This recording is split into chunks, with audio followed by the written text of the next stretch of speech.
Bonsoir et bienvenue, mesdames et messieurs, à cette nouvelle émission de sport sur votre chaîne Ma Communauté. Rendez-vous hebdomadaire Parlons LHJMQ où on aura l'occasion de vous entretenir sur les différentes nouvelles dans le circuit Courteau. Robin Otis en compagnie de Johnny Blanchette. Bonsoir, Johnny. Bonsoir, Robin. On est là souvent à l'écran tous les deux Oui. pour faire les matchs de la LHJMQ, mais là, TELUS augmente la visibilité du hockey junior québécois en ajoutant une émission à sa grille horaire pour parler de la LHJMQ. Exactement. On fait des reportages quand même assez régulièrement. Vous nous voyez souvent à l'écran. Mais ce qu'on va pouvoir faire avec cette émission-ci, c'est d'aller un petit peu plus profond dans ce qui se passe dans le circuit, des nouvelles qui couvrent la plupart des équipes du circuit. On le sait, cette année, il y a une grosse course qui va être pour les séries éliminatoires. Plusieurs équipes aspirent aux grands honneurs, donc ça va être important de pouvoir suivre là, ça avec un petit peu plus de précision qu'on l'a durant les reportages réguliers. On parle de creuser des sujets, d'opinions, de nouvelles et d'actualités. C'est le premier bloc de l'émission aujourd'hui.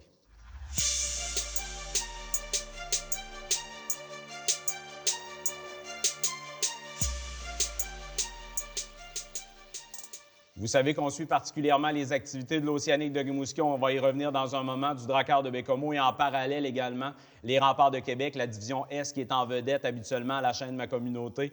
Johnny, la dernière semaine n'a pas été évidente pour les trois équipes que je parle. Bien, une plus que les deux autres. On va parler de l'Océanique, comme je l'ai dit, avec les images dans un moment du match qu'on a fait le dernier face aux Remparts de Québec. Mais si on commence par la semaine du Drakkar de Bécomo, la dernière semaine n'a pas été facile. 2 points sur une possibilité de 6 sur les patinoires adverses. On s'est quand même bien battu. On a affronté le Saguenay-Chicoutimi en départ de semaine. Une grosse formation, on le sait, un festival offensif. Zachary Moody devant le filet a quand même bien fait malgré qu'il a accordé 7 buts. On a tenu son équipe, il a tenu son équipe dans le match. Ça n'a pas été... Le Drakkar de Bécomo, on reconstruit. Donc, il faut être patient. On a perdu des matchs qu'on peut-être on aurait pu prendre, surtout face aux Remparts de Québec, le deuxième de la semaine. À ce moment-là, ça a été un petit peu plus compliqué, un match thématique chez les Remparts.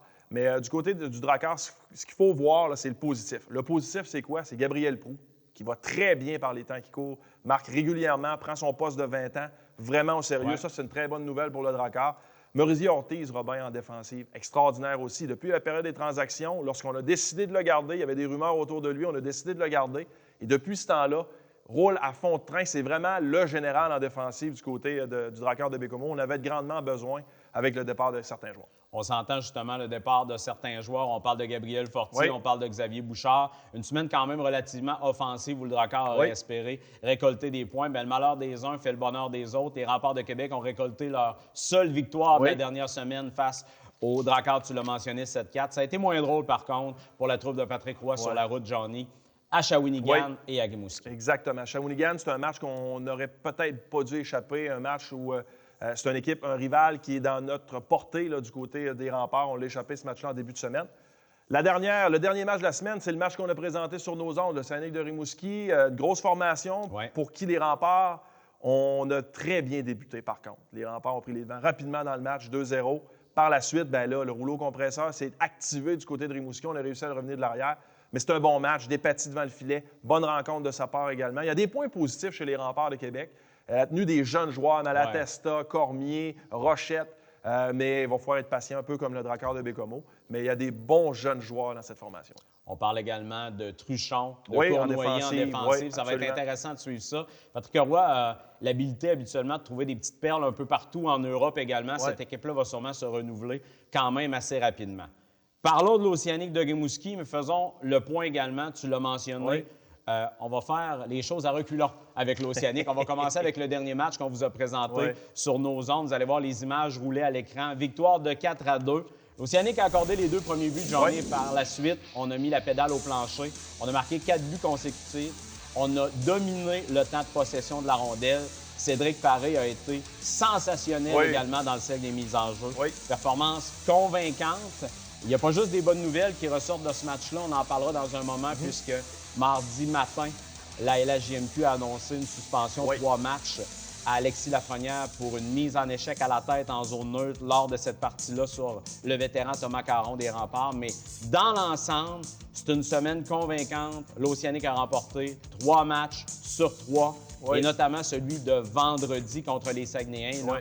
Ça prenait cette victoire-là, c'est les points importants. Ben, c'est bon pour la confiance. Le premier match de la semaine, c'était face aux Vultures de Drummondville, une victoire à sens unique, 7-0. Bon pour la confiance offensive des troupes. Pendant qu'on voit justement la mise en échec d'Alexis Lafrenière sur Thomas Caron. 3 matchs de suspension pour Lafrenière, on va y revenir un peu plus tard, mais pour la semaine, pour revenir à la semaine, on a marqué beaucoup de buts. L'offensive s'est mise vraiment en évidence. Il y a des joueurs qui ont commencé à produire un peu plus régulièrement. C'est bon pour leur confiance personnelle. Le match, comme tu l'as dit, de vendredi face au SAG, c'était une grosse victoire. C'était un match baromètre pour eux, pour voir où on se situait. Ce que j'ai aimé aussi, c'est la performance de la défensive. La défensive du côté de Bergeron, Flower, vraiment, ces 2 joueurs-là ont fait écarquiller bien des yeux. On les savait bons. Flower, peut-être un peu moins, on le connaissait moins. C'est un gars qui était à Halifax avec les Mooseheads, a connu beaucoup de matchs en séries éliminatoires, beaucoup d'expérience dans son jeu. Donc, grosse semaine pour lui, surtout le dernier match qu'on a présenté sur nos ondes face au Remparts de Québec, où il s'est vraiment mis en évidence. Ouais, on aura l'occasion de parler d'Adam Raska et Dimitri Zadgorovny dans les prochaines semaines. Oui. Ils se sont démarqués. Zachary Bolduc également, le jeune joueur là, qui engrange les buts dans la dernière semaine. C'est intéressant. Sans oublier le numéro 11. Oui, et il y a une nouvelle aussi. C'est pas très récent. C'est dans le mois de janvier, suite à la période des transactions. Le duo de gardiens chez l'Océanique a changé un petit peu. On va en parler présentement. Retour de Colton Ellis dans l'alignement. Colton Ellis qui s'est peut-être échappé dans un match uniquement, Johnny. Une performance un peu difficile dans un match contre Batters le 17 janvier. Les 4 buts rapides, là. Exact. Mais pour le reste, là, on s'entend. Colton Ellis, ses statistiques depuis son retour sont même meilleures qu'avant son opération. Exactement. Ça, c'est très, très bon pour la confiance du joueur, parce que là, un retour après plusieurs semaines d'inactivité, pour un gardien de but, c'est pas facile. On peut avoir des matchs, de l'entraînement avec les gars en semaine, mais les matchs, c'est complètement autre chose. On l'a senti un petit peu moins fort mentalement dans ses débuts de match lorsqu'il est de retour, qu'il était de retour. Par contre, en fin de semaine, on a repris confiance au Colton Ellis qu'on connaît bien. Il ne faut pas oublier qu'il a des très bonnes statistiques personnelles cette année. Il a donné à 4 reprises seulement 4 buts ou plus à l'adversaire depuis le début de la saison. Donc ça, c'est une statistique importante pour sa confiance, mais surtout pour les joueurs qui évoluent devant lui. Lorsqu'il est devant le filet, on le sait, Colton Ellis amène de la confiance à ses coéquipiers. Et ça, c'est bon pour la suite des choses. Au moins, on voit que le gardien de but est revenu avec ses capacités. On a dépensé un choix de deuxième ronde dans le temps des fêtes pour faire l'acquisition de Creed Jones. Tu parles de calme, tu parles de temporiser tout le monde sur la glace. Mais je pense que Creed Jones a moins de nerfs que Colton Ellis. C'est une acquisition intéressante qui a passé peut-être un peu sous le radar. Les partisans de l'Océanique, les fervents qui sont localisés à tous les matchs, savaient très bien qu'on avait besoin d'un deuxième gardien avec un peu plus d'expérience. Mais dans la LHJMQ, c'est pas la transaction qui a fait le plus de bruit, mais l'impact à date que Creed Jones a dans l'organisation, dans les matchs, 2 blanchissages, il faut souligner ça. Et rapidement, a trouvé ses aises un peu avec tout le monde dans l'uniforme de Rimouski. Ce qu'il ne faut pas oublier, c'est que Jones a été un joueur invité par les Olympiques de Gatineau. Donc lui, c'est pas été une superstar dès le départ dans la Ligue. L'an passé, sa saison s'est écourtée. Ça s'est terminé au mois de mars. C'est une mononucléose qui l'a arrêté. Donc, à ce moment-là, pas connu les séries éliminatoires qu'on espérait du côté des Olympiques. Et par la suite, bien là, son arrivée à Rimouski, 2 blanchissages, les 2 premières carrières avec l'Océanique de Rimouski. Donc là, on est sur une aire d'aller quand même très intéressante. Il faisait face à beaucoup de lancers à Gatineau, plus de 30 lancers par match. Là, à Rimouski, depuis son arrivée, c'est à peu près une vingtaine. Ça aide aussi aux performances du gardien de but lorsqu'il est devant sa cage. Et l'Océanique de Rimouski, on vise loin. Comme tu l'as dit, c'était important d'avoir un deuxième gardien très efficace. Bien, Johnny, on va profiter de cette finalité de Creed Jones pour regarder l'Océanique qui est allé chercher un deuxième gardien. On veut du rendement, même quand Colton Ellis n'est pas là. Mais ça fait une belle transition vers notre deuxième sujet de l'émission, qui est la course aux séries.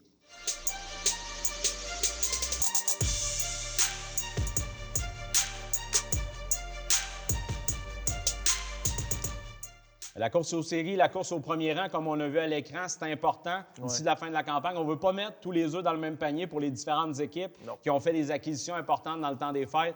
Mais quand on voit le classement des 2 associations, l'Est et l'Ouest, vous allez les voir, il y a quand même des choses qui commencent à être révélatrices au niveau du classement. Et il y a des équations mathématiques qui se font encore à toutes les positions. mais de façon réaliste, c'est pas toutes ces équipes-là qui peuvent penser de rejoindre le sommet du classement des associations. Non, il y en a environ 5 qu'on voit vraiment comme étant supérieurs aux autres dans le classement. Vous avez la section Est et la section Ouest à l'écran présentement. Si on regarde spécifiquement ce qui se fait depuis la période des transactions, parce que c'est vraiment ce qui est important, le Phoenix de Sherbrooke a accumulé 14 points depuis la fin de la période de transaction en 8 matchs. C'est 7 victoires, 1 défaite. On a plus 23 dans le différentiel but pour, but contre, et on a 8 victoires, 2 défaites dans les 10 derniers matchs. Ça continue. Le Phoenix de Sherbrooke, c'est une équipe qui vise loin et on a continué même si on n'a pas fait les plus grosses transactions, on va y revenir un peu plus tard, c'est quand même très bien ce qui se passe de leur côté. Moi, ce qui me surprend beaucoup, c'est le Cap-Breton. Robin le Cap-Breton, en 7 matchs depuis la période des transactions, c'est 6 victoires, 1 défaite. On est plus 22 dans le différentiel but pour, but contre et 9 victoires, 1 défaite dans les 10 derniers matchs. Cette équipe-là passe un peu sous le radar, mais ils vont être très, très importants à suivre d'ici à la fin de la saison. Bien justement, tu parlais d'acquisition. Les équipes que tu as mentionnées, on a fait les emplettes dans le temps des fêtes. On n'a pas retourné rien au Boxing Day ou par la suite. On a fait des acquisitions. Vous allez les voir à l'écran. Exact. Et c'est pas des acquisitions à petit prix. Non. Et c'est pas des acquisitions qui ont peu d'impact, mais qui ont beaucoup d'impact dans les différents alignements. On parle des Saguenayens, on parle des Wildcats de Moncton, des Eagles du Cap-Breton. Ce n'est plus les Screaming Eagles. Il faut le mentionner, on se trompe à l'occasion. L'Océanique de Rimouski, également le Phoenix de Sherbrooke. On a payé à gros prix. On a hypothéqué, dans certains cas, peut-être les prochaines campagnes de ces organisations-là. Mais je veux mentionner une chose, c'est Serge Beausoleil qui amenait cet argument-là. Il ne faut jamais l'oublier. Le talent, c'est une chose. La production offensive.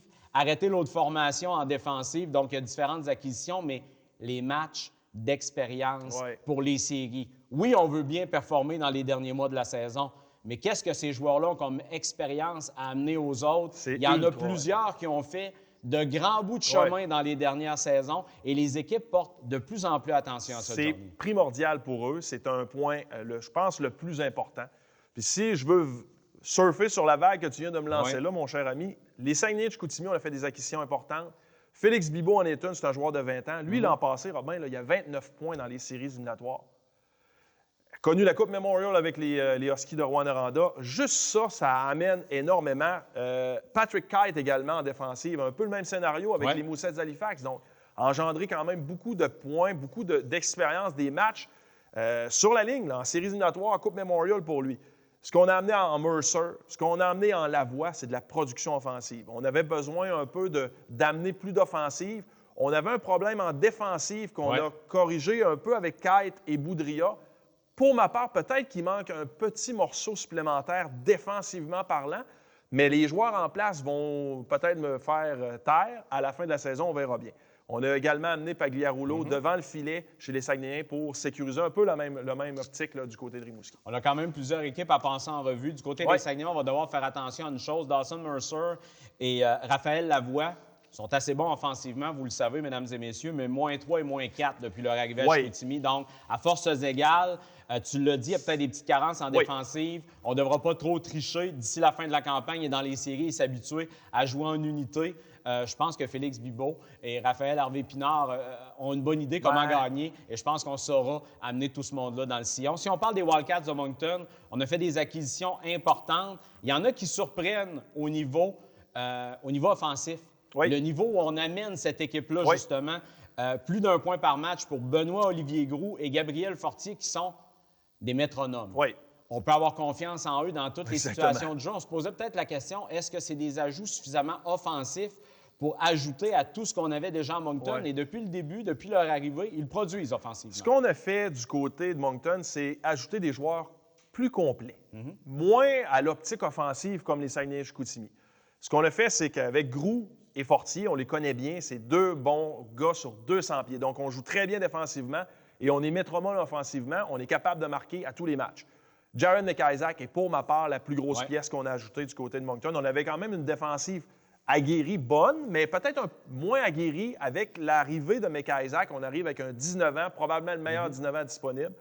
Et il y a également, il ne faut pas l'oublier, Leonard en offensive. Lui, c'est un gars de rôle, c'est un gars d'épaule, c'est un gars qui frappe, c'est un gars qui, dans les séries éliminatoires pour les Wildcats, va être tannant à affronter pour les autres équipes. Et devant le filet, on a Lon Cornish, qu'on a bien connu avec le Drakkar de Bécomo. On a acquis un autre gardien de but là, qui peut épauler le premier gardien de but, qui est Rodrigue. Johnny, on va passer rapidement sur le Cap-Breton et sur Rimouski, puisque ces deux équipes-là, quand même, l'Océanique, on les voit souvent. Oui, on aura l'occasion de s'étendre sur le sujet dans les prochaines émissions. Je tiens à mentionner quand même les acquisitions de Xavier Bouchard, Sean Elliman et Tyler Inham. On parlait d'expérience dans les séries. Inham en a 13, voilà 2 saisons, 20 matchs la saison dernière. Et moi, ce qui m'impressionne le plus, là, 11 points en 10 matchs pour Xavier Bouchard, 14 points en 12 matchs pour Sean Elliman, mais plus 14 pour les deux joueurs et plus 10 pour Tyler Inham. On joue tous de la même façon au Cap-Breton. Tu te souviens de la statistique que j'ai dit? On est 9 victoires, 1 défaite dans les 10 derniers matchs pour les Screaming Eagles. Donc, eux aussi, on a fait des acquisitions, mais spécifiques. On avait besoin d'offensive. Element comble cette portion-là et Inham également. Pour Inham, ça n'a pas été un prix exorbitant. Ça a quand même été très bien. On a fait nos acquisitions un peu plus tard dans la période de transaction aussi. Ça peut avoir l'effet positif pour certains, mais ça a été positif également de faire des acquisitions plus tard. Xavier Bouchard, tu l'as dit, lui a vraiment retrouvé le goût de jouer avec une équipe qui vise loin. Pour lui, ça semble être beaucoup plus facile d'évoluer au Cap-Breton présentement. Bernard Bolduc et Charles-Antoine Roy, pour ce qui est du Phoenix de Sherbrooke, ça fait quand même la différence, Johnny. Beaucoup, notamment Charles-Antoine, pas beaucoup d'expérience dans les séries éliminatoires, mais produit beaucoup offensivement. C'était peut-être là un petit élément manquant. Moi, je me posais la question, est-ce que Roy va être capable de produire sur une grosse équipe comme le Phoenix de Sherbrooke? C'est Redley, oui, il est capable, il le prouve présentement. En défensive, on s'est amélioré beaucoup à Sherbrooke. Mais encore là, on était tellement bon avant la période de transaction, on n'avait pas besoin de faire beaucoup de transactions pour s'améliorer encore. Très rapidement, on regarde le calendrier où comment ces équipes-là vont avoir de matchs à disputer contre les 3 portions du classement général dans la LHJMQ. On voit, le tableau, ça se ressemble quand même beaucoup. On voit un petit avantage pour les Wildcats de Moncton qui vont affronter à 10 reprises des équipes entre le 13e et le 18e échelon au classement de la saison régulière.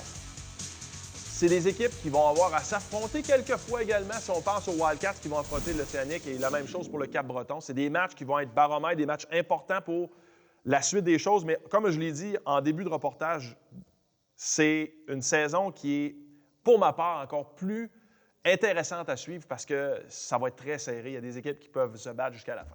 Et par la suite, on va voir à la chaîne de ma communauté, donc le 31 janvier, on aura les Foreurs de Val-d'Or qui vont affronter l'Océanique. On aura un petit répit là, de quelques semaines par la suite. Oui. Ce qui est important aussi de mentionner, c'est qu'Alexis Lafrenière va manquer le match contre les Sea Dogs et les 2 matchs de la fin de semaine prochaine face aux Foreurs de Val-d'Or. L'Océanique reviendra en action 2 fois sur nos ondes, le 28 février et le 1er mars. Remarquez les heures de tout ça, là, quand il y a des matchs le dimanche, on est un peu plus tôt en ondes. 14h45, les émissions d'avant-match, et 15h, les débuts de la rencontre. Donc, ça va être intéressant de suivre l'Océanique, mais également le Drakkar dans nos prochaines diffusions. Mais Johnny, 20 minutes de contenu, ça passe rapidement. Ça passe toujours vite quand on s'amuse, mon cher ami. Et les prochains rendez-vous vont être intéressants à suivre, le classement également. On aura l'occasion de vous entretenir d'une foule de sujets dans les prochaines semaines, de faire des topos également sur les jeunes joueurs à venir. Oui, on va parler beaucoup de l'Océanique qui s'enligne vers les prochaines séries, mais le Drakkar de Bécomo qui renouvelle tranquillement son personnel là, pour la suite des choses. Absolument, oui, ça va être le fun de pouvoir suivre ces jeunes formations-là, oui, même si on n'espère pas au championnat. Et pour les équipes de tête, on va les avoir à l'œil, je vous garantis. Merci, Johnny. Merci beaucoup, Merci à toute l'équipe qui nous accompagne. Moi, il me reste le mot de la fin. On vous souhaite une bonne semaine de hockey junior et on vous donne rendez-vous la semaine prochaine.